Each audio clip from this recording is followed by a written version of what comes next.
प्रारंभ करते हैं ब्रिटिश भू राजस्व व्यवस्था। पहले इसके पृष्ठभूमि की चर्चा करें।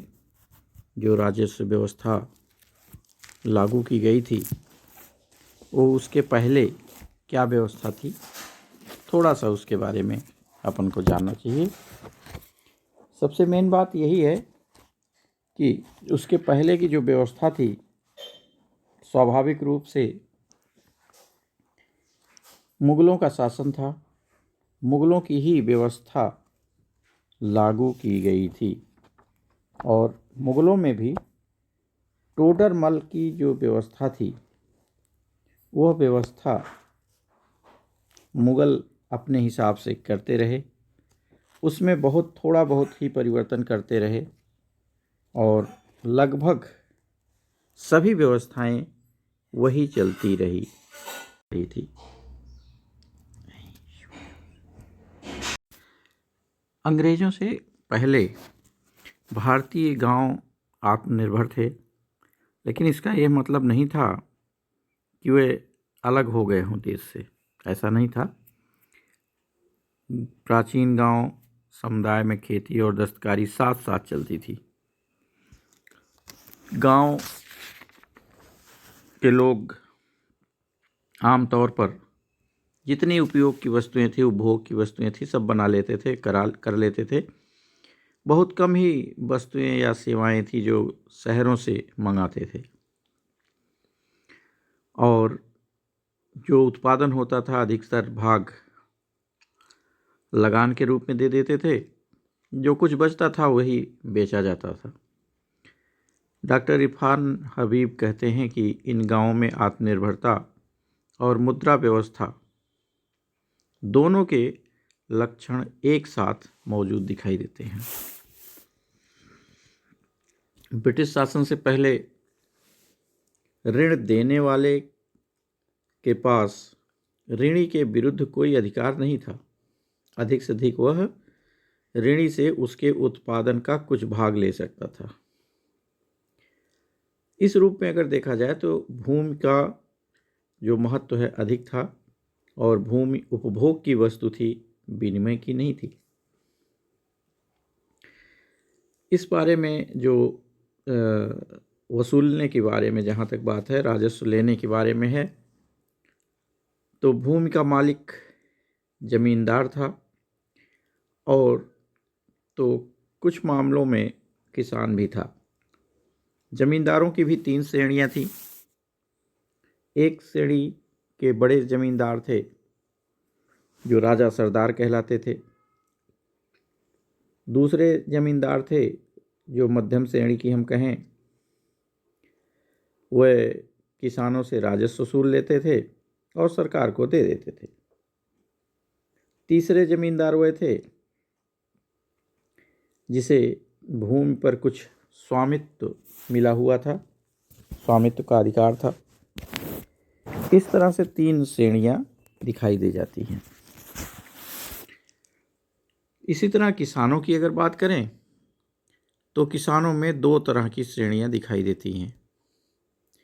एक श्रेणी है जो खुद काश्त वर्ग कहलाती है, जहां भूमि पर उनको अस्थायी रूप से रहने का अधिकार था और उन्हें कई किसानों को स्वामित्व प्राप्त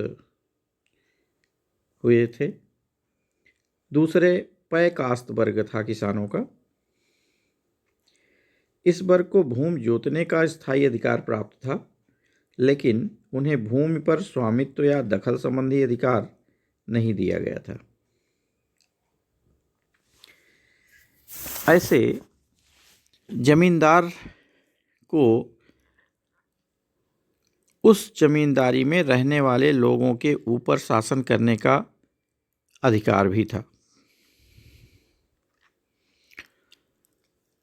अजीम उस शान से 1697 ईस्वी में कलकत्ता, गोविंदपुर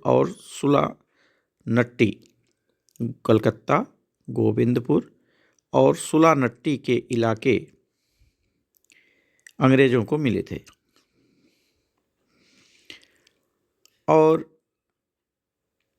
यहीं से अंग्रेज की ज़मींदारी चालू हुई थी और यहीं से ज़मींदारी का मतलब हो गया था अधिक से अधिक धन एकत्र करना, पैसे वसूलना, रुपए वसूलना। प्लासी के युद्ध के बाद तो 24 परगने की भी ज़मींदारी मिल गई और कलकत्ता में और 24 परगना के नई ज़मींदार ईस्ट इंडिया कंपनी बने और ज़मींदारी फिर नीलाम होने लगी। अगर मुग़लों की व्यवस्था की बात करें तो उस समय उनके पास 3 तरह के राजस्व वसूलने के तरीके थे। पहला एक जिसे माल कहा जाता था, जिसमें भू राजस्व भी मिलता था और नमक पर रॉयल्टी भी मिलती थी, राजस्व भी मिलता था। दूसरा व्यापार से संबद्ध था, आयात निर्यात कर, पथ कर, ये सेर कहलाता था। और तीसरा बाजी जमा कहलाता था। यह बाजी जमा में आबकारी कर, जुर्माना और अलग अलग तरह के कर सम्मिलित थे, छोटे छोटे कर जो बार बार लिए जाते थे। यह 3 तरह के उपाय से राजस्व वसूल करते थे। कानून गो ही था जो मुगल साम्राज्य का पूरा जमीन का हिसाब किताब रखता था और मुगल की व्यवस्था को संभाले हुए था। जब बंगाल में भू राजस्व की वसूली की बात करें तो वहाँ आमिल होते थे जो भू राजस्व वसूल करते थे और सीमांत क्षेत्रों में जमींदारों से वसूली का कार्य फौजदार करता था। यानी फौजदार जमींदारों से बड़ा था, फौजदार वसूल करता था जमींदारों से। धीरे धीरे व्यवस्था आगे बढ़ती रही और जब ईस्ट इंडिया कंपनी भारत में आ जाती है, प्लासी और बक्सर का युद्ध होता है, उसके बाद अब स्थिति बदल जाती है। 1765 ईस्वी में ईस्ट इंडिया कंपनी मालिक बनती है, भू राजस्व प्राप्त करने की इच्छुक थी, चाहती थी और उसने वसूली करने का कार्य 2 लोगों को दे दिया। ये दोनों नायब दीवान कहलाते थे। नायब दीवान, और यह दोनों नायब दीवान राजस्व वसूल करके और नवाब के पास कोष जमा कर देते थे और वह ईस्ट इंडिया कंपनी को मिल जाती थी। यह राजस्व व्यवस्था आगे बढ़ती रही। 1769 ईस्वी 1769 ईस्वी यानी 5 साल बाद, लगभग 4 साल बाद,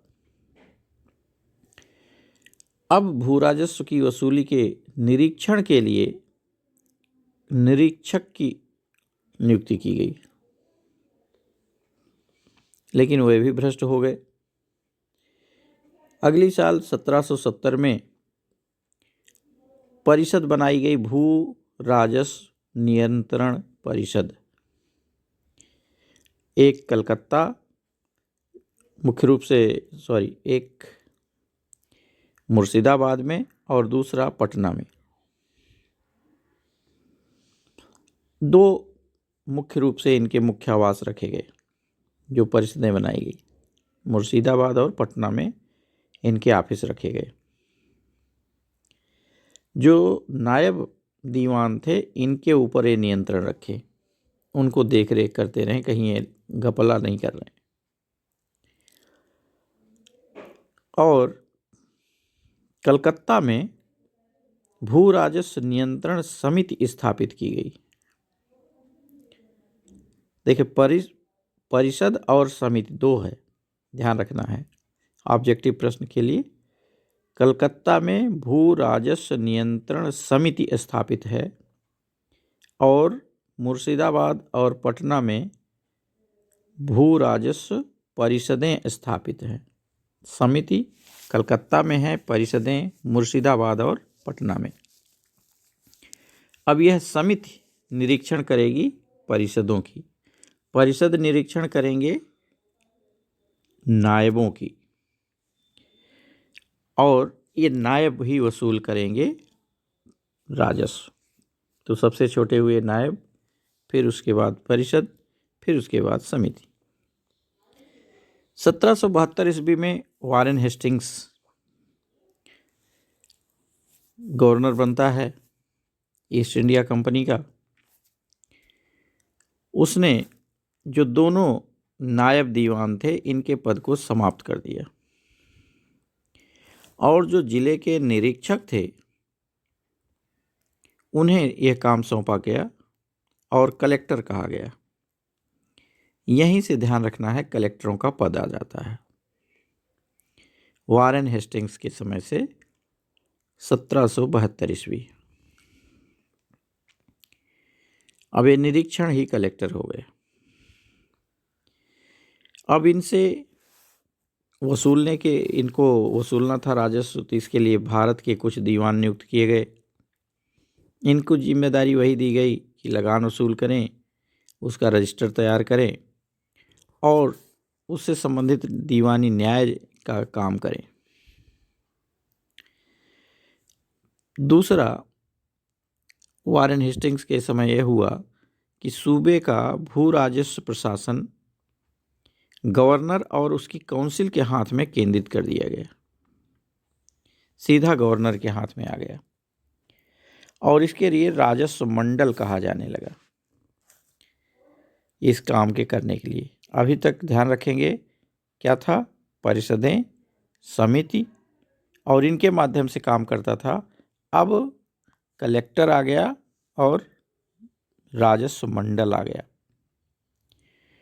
और कलेक्टर का अपना कमेटी आ गई। इनके राजस्व संबंधी मामलों में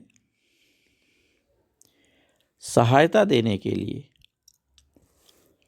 राय रायन नामक एक भारतीय अधिकारी की नियुक्ति की गई। ये टाइटल है राय रायन, जो सहायता देगा राजस्व बोर्ड,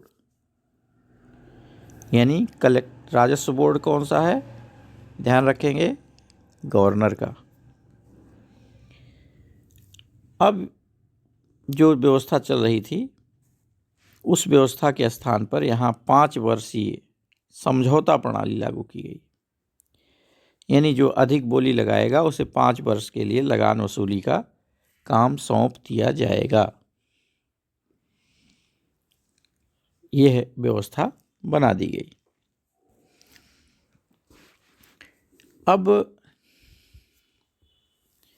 यह व्यवस्था भी ठीक नहीं लगी। फिर 1 साल में ही गवर्नर ने फिर एक नई व्यवस्था बनाई 1773 में। गवर्नर और उसकी काउंसिल ने एक योजना बना करके उसके 2 भाग बनाए। पहला भाग ये था कि तत्काल के रूप में अस्थायी रूप से कुछ योजना लागू कर दिया जाए। दूसरा ये कि एक स्थायी योजना लागू किया जाए जो आगे चलकर लागू हो। ये ट्रायल एंड एरर मेथड जो कहते हैं उस पर चल रहा था कि इसको ट्रायल करते हैं, अगर सही है तो आगे बढ़ाएंगे, अगर गलत है तो उसको हटा देंगे। तो ट्रायल एंड एरर मेथड इसी को कहते हैं, इस पर काम कर रहा था। तो इसने एक अस्थायी योजना बना दी कि ये हम प्रयोग करेंगे और अगर ये सफल रहा तो आगे स्थायी करेंगे। इसमें जो अस्थायी इसने व्यवस्था बनाई, पहले तो अपने बंगाल प्रेसिडेंसी को 6 भागों में बांट दिया, 6 डिवीज़न कर दिए। कलकत्ता, मुर्शिदाबाद, पटना, बर्दवान, दीनाजपुर और ढाका।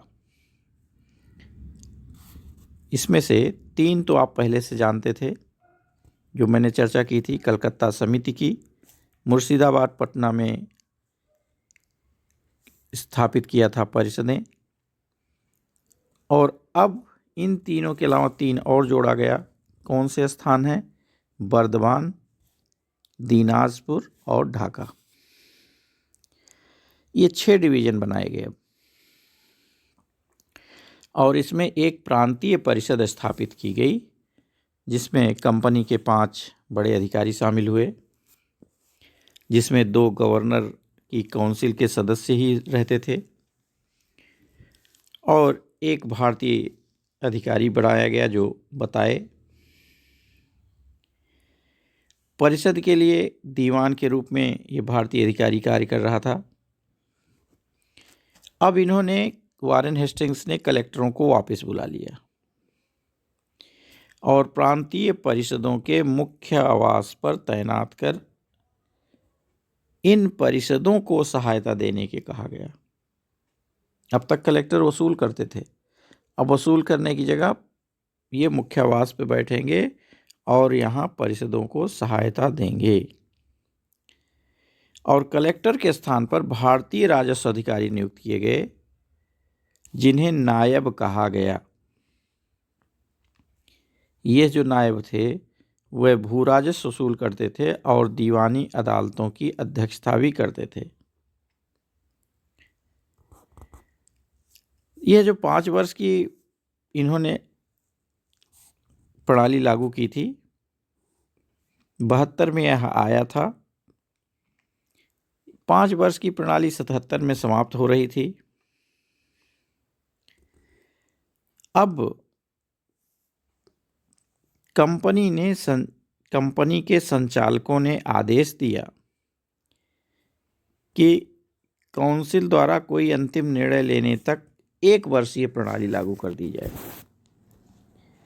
अब वो विचार करना था कि 5 साल में जो हमने किया उसमें क्या खोया, क्या पाया, क्या स्थिति रही। और 1781 में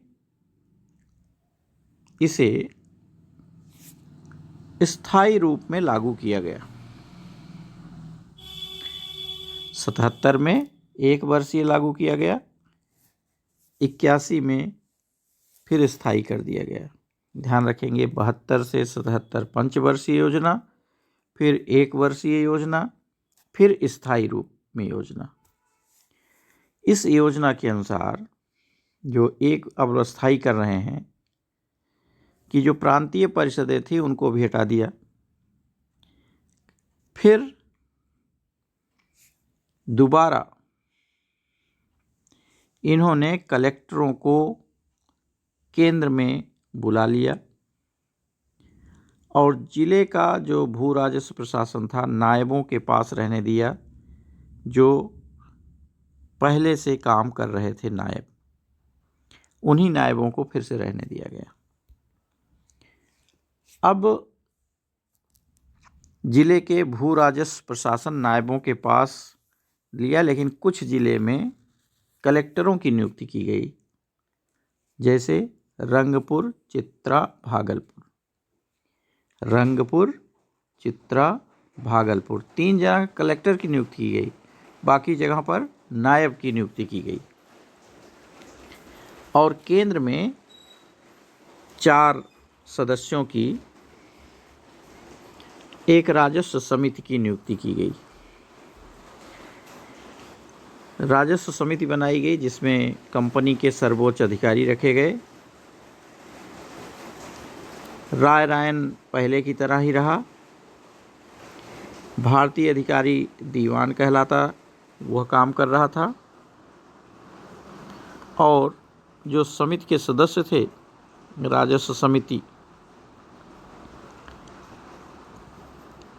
इनको वेतन देने की जगह भू राजस्व का 2% देना निश्चित किया गया। जो वसूलेंगे, वसूली में जो प्राप्त होगा उसका 2% इनको दे दिया जाएगा। लेकिन समिति के अध्यक्ष को अधिक हिस्सा दिया जाएगा। अब गवर्नर जनरल और उसकी काउंसिल इस राजस्व के समिति के पास संपर्क बनाए रखी। यानी अब तक जो स्थिति थी अब अस्थायी हो चुकी, राय उसमें आ चुका, वैसे ही था। कुछ जगह कलेक्टर, कुछ जगह नायब वसूलदारी कर रहे थे। जैसे मैंने पहले बताया, कलेक्टर कहाँ थे? रंगपुर, चित्रा, भागलपुर, और बाकी जगह नायब। यह ट्रायल एरर मेथड चल रहा था।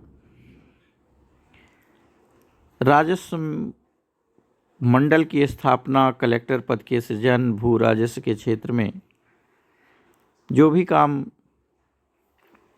हेस्टिंग्स ने किया, अब उसके वापस जाने का समय आ गया। वारेन हेस्टिंग्स की जगह मैकफर्सन आता है, कार्यवाहक गवर्नर जनरल के रूप में कार्यभार संभालता है।